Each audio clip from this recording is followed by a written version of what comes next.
Peace. This is a Meat and Potato Sorcery production starring myself, the Water Alchemist, and today's topic for the occult family is stealing from a witch. The consequences.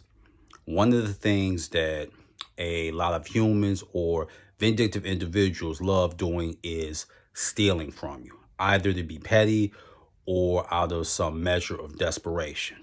And I want to say this. I've been through this, and this is something that you don't have to worry about because your spirit guides, and if you're working with daemons or any other individuals from different pantheons, they will attend to them in the worst way. And I'm going to offer you some tips that you can utilize yourself. But let's get into it. When you steal from a witch or a sorcerer, what's going to end up happening is that you're on borrowed time. It'll look like you got away with it in the beginning, but nothing can be further from the truth. And I want to illustrate this point that when individuals die, they leave some of their energetic current on their valuable possessions. I'm going to make the case of Len Bias. Len Bias was the number 2 pick in the 1986 draft. And in college, for anyone who was around in that era or is just a basketball savant, there were 2 players. There were Michael Jordan, Len Bias, and then there was everybody else. And he was drafted to a team where he didn't have to be this savior because you had Larry Bird, Bill Walton, McHale, and Paris. So he just come right in. And his skill set was extraordinary at 6'8", 222 pounds.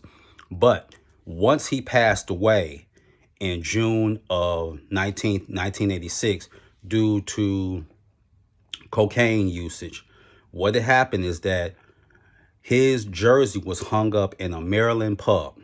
So 2 individuals broke in, stole the jersey, and they were looking for it. The owner of the bar, as well as other people from the University of Maryland, because this was tantamount to blasphemy.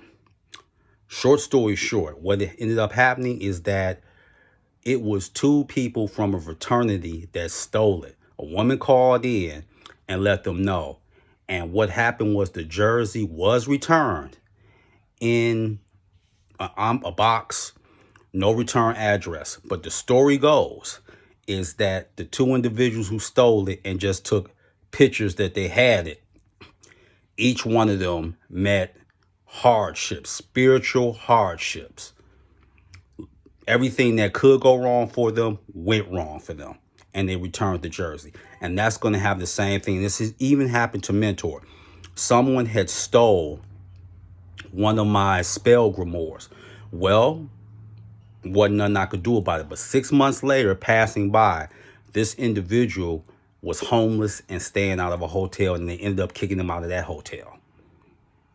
So you better be very, very careful when you call yourself wanting to steal from somebody. Because if that spirit doesn't get outraged, which they can, what's going to end up happening is that you can recruit spirits in your behalf to retrieve the items. Now, who can you recruit? You can recruit Andromalius. Andromalius is very good with retrieving stolen items, and then he will reveal the individual or individuals that has stole from you. He's also good with binding, and anyone who's a thief, he will seek justice and reprisal. So that's Andromalius, and his color is purple. You can use a sigil, and his incense is dragon's blood. Now, you also can do this. You can create an egregore, and you can instruct it to protect your valuables at all costs.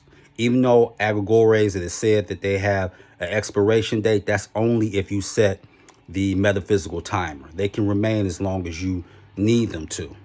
But if you give them an assignment to protect your grimoires or your books or anything like that, they will carry out that task to the end.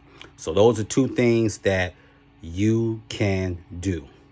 So, is there consequences for stealing from a witch or a sorcerer? Absolutely. So thief or thieves, plural, beware. So with that, that is your meat and potato sorcery for the day. I am the Water Alchemist. Be water, my friends. Peace.